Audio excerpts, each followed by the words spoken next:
Selamat datang kembali di sesi pendalaman kita.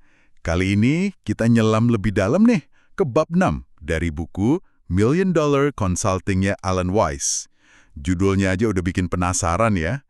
Jika Anda tidak meniup trompet sendiri, tidak ada musik. Hahaha, iya. Provokatif banget. Plus ada subjudulnya, pemasaran ala cumi-cumi atau squid-like marketing. Betul. Intinya, bab ini kayak ngasih tahu kita, para konsultan atau yang mau jadi konsultan, kalau kita tuh harus aktif promosiin diri. Harus. Bukan soal jadi sombong atau gimana, tapi lebih ke, ya gimana pasar bisa tahu nilai kita kalau kita diam aja kan? Nah, itu dia. Kita bakal coba kupas nih strateginya, dari networking yang katanya cerdas, sampai gimana bangun tentakel pemasaran yang banyak itu. Misi kita hari ini ya, bongkar resep Wise ini biar bisa diterapin. Oke, kita mulai ya. Siap. Konsep kunep trompet sendiri ini emang fundamental banget sih. Apalagi kalau Anda mainnya solo atau punya firma kecil. Betul. Metafora cumi-cumi itu pas banget. Banyak tentakel menjangkau kemana-mana, serentak. Tanpa pemasaran yang sengaja dirancang dan beragam kayak gitu, ya potensi bisnisnya nggak akan maksimal. Nah, bab ini tuh kayak ngasih blueprint buat bangun yang Wise sebut gravitasi pasar. Jadi prospek yang berkualitas itu datang sendiri ke kita. Wah, menarik tuh gravitasi pasar. Oke, kita mulai dari fondasinya dulu deh, networking. Wise punya pandangan yang agak beda nih soal networking. Iya, dia nggak sekedar nyuruh kita datang ke acara sebar kartu nama, gitu kan biasanya. Iya, bukan sekedar mengerjakan ruangan istilahnya, tujuannya lebih dalam. Nemuin yang dia sebut keepers. Keepers ini gimana ya? Semacam ide-ide kecil tapi nampol gitu. Mungkin cuma satu kalimat pendek. Oh iya. Iya, tapi potensinya tuh bisa naikin bisnis kita secara eksponensial. Mungkin 1% tapi terus-menerus. Jadi dampaknya numpuk gitu. Bukan cuma tips sesaat. Oke. Contohnya gimana tuh? Keepers dari buku. Ada nggak? Ada. Misalnya, kontak setiap klien dan prospek minimal sekali kuartal. Kasih sesuatu yang bernilai. Simpel kan? Iya juga ya. Atau ini, kalau Anda diundang jadi pembicara, jangan pasrah sama MC. Siapin teks perkenalan Anda sendiri, kasih ke mereka. Wah, detail kecil tapi penting ya, buat ngontrol persepsi. Banget, sering kelewat hal-hal kayak gitu. Tapi dampaknya ke hubungan dan citra tuh lumayan. Jadi fokusnya di keepers ini biar networking kita nggak cuma sibuk ngalor ngidul gitu ya, tapi benar-benar nyari insight praktis. Tepat. Nyari wawasan yang bisa langsung diterapin, langsung dieksekusi, dan ngasih hasil nyata. Kualitas interaksi dan pembelajaran, bukan cuma ngumpulin kontak. Cari ide 1% yang bisa diulang terus. Sip. Nah, Waze juga kasih saran praktis nih buat networking yang lebih kepegang. Misalnya, gabung minimal 3 organisasi relevan. 3 ya? Apa aja tuh contohnya? Bisa asosiasi profesi konsultan, kayak IMC atau SAC gitu. Atau asosiasi industrinya klien kita, biar paham dunia mereka. Oh oke, masuk akal. Atau bisa juga organisasi profesional umum kayak ASTD. Dia sempat nyeletok sih, kalau AME udah nggak segerget dulu katanya. Oke, jadi pilih organisasi yang benar-benar bisa kasih nilai ya, bukan cuma buat nampang di kartu nama. Betul. Terus juga baca publikasi industri rutin, sama bentuk semacam lingkaran penasihat informal.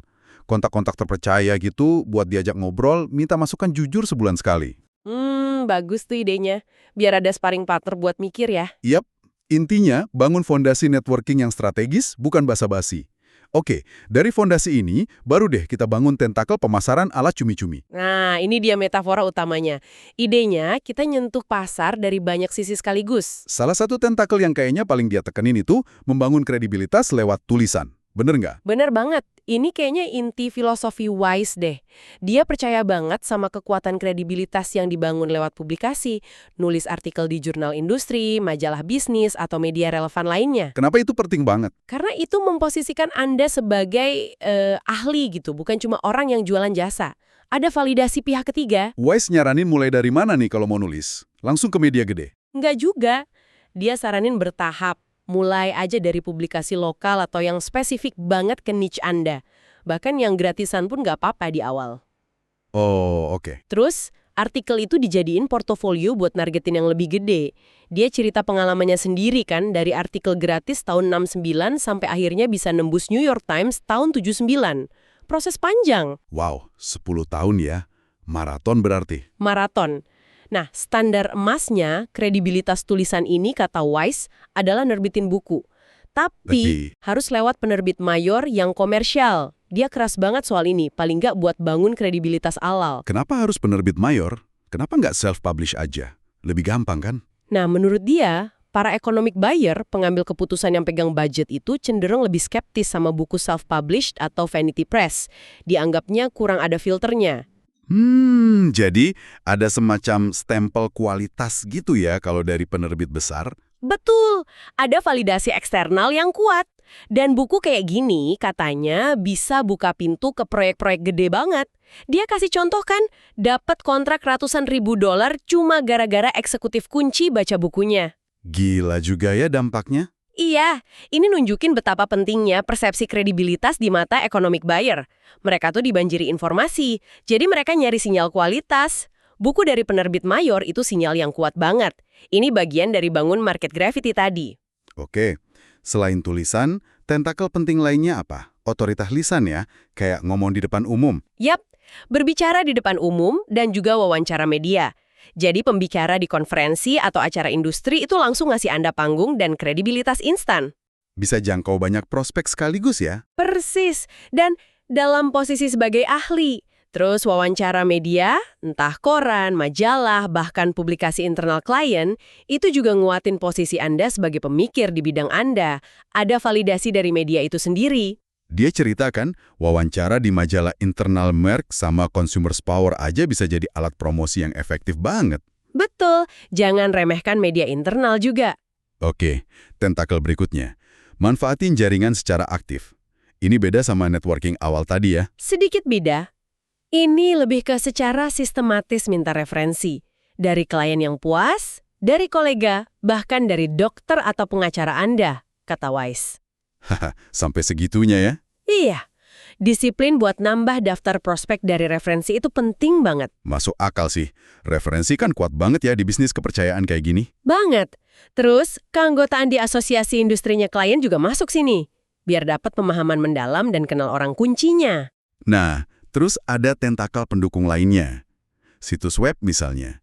Gimana pandangan Wise soal web? Dia bilang web itu penting, tapi fungsinya lebih sebagai situs kredibilitas. Bukan buat jualan langsung ke economic buyer. Maksudnya gimana tuh? Jadi web itu buat konfirmasi keahlian Anda setelah mereka dengar tentang Anda dari sumber lain. Jadi webnya harus kelihatan profesional, gampang diakses, isinya nunjukin kepakaran Anda, bukan kayak toko online gitu. Oke, paham. Nah, ini nih yang sering jadi perdebatan. Pandangan dia soal media sosial kayak LinkedIn, Twitter, Facebook zaman itu. Agak skeptis ya dia. Iya, skeptis banget malah. Dia anggap itu bukan tempatnya economic buyer nyari konsultan strategis. Bahkan dia bilang bisa jadi painfully stupid atau buang-buang waktu banget buat tujuan itu. Wah, lumayan keras ya. Apalagi di zaman sekarang, medsos kan kayaknya udah jadi bagian hidup. Gimana kita nyikapinnya nih? Nah, ini penting lihat konteksnya. Wise nulis ini kan udah lumayan lama ya. Dan fokusnya ke economic buyer level C-suite. Mungkin waktu itu emang bener mereka nggak nongkrong di Friendster atau awal-awal Facebook buat nyari konsultan. Iya juga sih. Tapi kan landscape digital udah berubah total. Sekarang LinkedIn aja udah kayak KTP digital lah ya. Mungkin emang bener nggak semua economic buyer nyari konsultan baru pertama kali di LinkedIn. Tapi begitu nama Anda muncul, hampir pasti mereka bakal ngecek profil LinkedIn Anda buat validasi awal. Jadi kalau diabaikan sama sekali, ya agak berisiko juga sekarang. Udah jadi kayak table stakes lah, syarat dasar kredibilitas online. Oke, jadi kesimpulannya, mungkin pandangan Wise perlu disesuaikan dikit ya untuk konteks sekarang. Medsos, terutama LinkedIn, minimal perlu dijaga biar kredibel. Bisa dibilang gitu. Bukan prioritas utama untuk mencari klien ala Wise mungkin, tapi penting untuk validasi. Sip. Terus, tentakel lain yang dia sebutin ada kerja pro bono yang strategis. Iya, bukan sekedar amal ya, tapi buat nunjukin keahlian dan bangun jaringan di komunitas. Siapa tahu ketemu pemimpin bisnis di sana. Terus ada direktori profesional yang kredibel, sama rekaman pidato kalau klien ngerekam. Bisa jadi materi pemasaran gratis katanya. Betul, intinya dari semua tentakel ini adalah diversifikasi yang cerdas dan fokus ke kredibilitas di mata target utama, economic buyer. Jangkauannya luas kayak cumi-cumi, tapi bobotnya beda-beda. Wise jelas lebih mentingin yang bangun kredibilitas mendalam. Tujuannya biar tercipta market gravity itu tadi ya, klien ideal jadi datang sendiri. Persis. Nah, tapi kan dalam proses pemasaran ini pasti ada penolakan dong ya. Nggak mungkin mulus terus. Waze ngebahas ini juga kan? Ada 4 keberatan klasik. Iya, dia identifikasi 4 yang paling umum dan ngasih cara nanggepinnya. Yang pertama, Nggak ada anggaran? Sering banget kan denger ini? haha, iya langganan itu Pak. Gimana jawabnya ala Waze? Jangan langsung percaya, kata dia, ini seringnya bukan soal nggak ada duit sama sekali, tapi soal prioritas. Tugas kita adalah nge-frame solusi kita bukan sebagai biaya, tapi investasi. Tunjukin ROI-nya. Jadi fokus ke nilai ya. Kalau nilainya kelihatan gede, anggaran bisa dicari gitu. Kira-kira gitu. Anggaran itu seringkali fleksibel kalau prioritasnya jelas. Oke, keberatan kedua, nggak mendesak atau nanti aja deh. Mirip lagi, ini soal prioritas waktu. Jawabannya, tunjukin konsekuensi kalau nunda. Kerugiannya apa, peluang yang hilang apa. Ciptakan urgensi dengan ngaitin ke tujuan strategis mereka. Jadi mainnya di konsekuensi dan manfaat kalau mulai cepat ya. Betul. Keberatan ketiga, nggak perlu. Kita udah oke kok kayaknya. Nah, ini di mana kalau mereka ngerasa nggak butuh? Kata Wise, mungkin mereka emang belum sadar kalau mereka butuh. Mereka mungkin punya keinginan A, tapi belum lihat kebutuhan strategis untuk B. Tugas kita adalah bantu menciptakan kesadaran itu. Oh, jadi kita yang buka wawasan mereka gitu ya? Tunjukin potensi yang lebih besar. Iya, tunjukin gimana solusi kita bisa bawa mereka ke level yang lebih tinggi, yang mungkin belum kepikiran sama mereka. Oke. Dan yang terakhir, yang katanya paling dasar, nggak percaya. Nah, ini dia. Wise bilang ini akar masalah yang sebenarnya sering nyamar jadi alasan anggaran lah, waktulah, atau kebutuhan. Jadi kalau mereka nggak percaya sama kita, mau argumen sebagus apa juga mental gitu ya? Kira-kira gitu. Solusinya, ya bangun hubungan dan kepercayaan dulu sebelum jualan. Sabar di depan. Kata Wise, ini justru bisa mempercepat proses closing nantinya, karena fondasi trust-nya udah ada. Masuk akal banget. Jadi kuncinya di psikologi economic buyer ya. Prioritas, nilai, ROI, risiko, dan yang paling penting, kepercayaan. Tepat, kemampuan kita bangun narasi nilai dan hubungan yang tulus itu jadi pembeda. Waze juga nyinggung soal integritas kan ya, dalam promosi diri ini, biar nggak kelihatan norak atau gimana gitu. Iya, dia kasih contoh kartu nama yang isinya gelar semua tapi info kontaknya minim. Itu contoh jelek katanya. Fokus ke ego, bukan ke nilai buat klien. Jadi kartu nama cukup simple dan fungsional aja ya. Betul. Citra profesional itu datang dari substansi dan cara penyajian yang pas, bukan pamer gelar. Balik lagi ke trust tadi. Dia juga jawab beberapa dilema praktis nih. Misalnya, gimana kalau kita belum punya pengalaman di industrinya klien? Kan sering tuh ditanyain. Nah, solusinya fokus ke keahlian proses kita. Misalnya, keahlian problem solving, strategi, implementasi yang bisa lintas industri. Jadi jualannya di metodologi gitu ya? Bisa dibilang gitu. Plus, tunjukin kita udah riset mendalam soal industri mereka. Ingat, klien itu sering udah punya ahli konten internal. Yang mereka butuh dari luar itu perspektif baru, objektivitas, sama keahlian proses tadi. Oke. Dilema lain. Kalau kita butuh bantuan tapi nggak punya staff, kan konsultan solo sering gitu? Jawabannya, ya manfaatin jaringan. Cari sumber daya eksternal, freelancer, pensiunan profesional, dosen, bahkan mahasiswa S2 yang punya keahlian spesifik. Jadi networking lagi ya kuncinya? Selalu. Terus, gimana kalau prospek belum pernah dengar nama kita sama sekali? Nah, iya. Gimana tuh? Siapin aja daftar referensi klien yang kuat dan update. Terus bilang aja dengan pede. Mungkin saya adalah rahasia terbaik yang belum Anda ketahui. Gitu katanya. Hahaha, keren juga jawabannya. Pede tapi nggak arogan ya? Intinya, keterbatasan sumber daya atau pengalaman spesifik itu bukan tembok mati. Asal kita fokus ke nilai inti, pinter manfaatin jaringan dan terus bangun kredibilitas lewat cara-cara tadi. Oke, jadi kalau kita simpulkan nih, inti bab 6 ini, jadi konsultan sukses itu nggak cukup cuma pinter di bidangnya, tapi juga harus jadi pemasar yang cerdas buat diri sendiri. Betul. pakai pendekatan pemasaran ala cumi-cumi. Banyak tentakel, jangkau pasar lewat saluran-saluran yang kredibel. Fokusnya bukan maksa jualan, tapi bangun hubungan, nunjukin nilai, sampai akhirnya tercipta gravitasi pasar yang narik klien ideal datang ke kita. Persis. Dan ada satu kutipan dia yang, wah, nusuk banget sih menurutku. Mungkin bisa jadi bahan renungan buat kita semua. Apa tuh? Dia bilang gini, Anda bukan dalam bisnis konsultasi, Anda dalam bisnis pemasaran. Delep.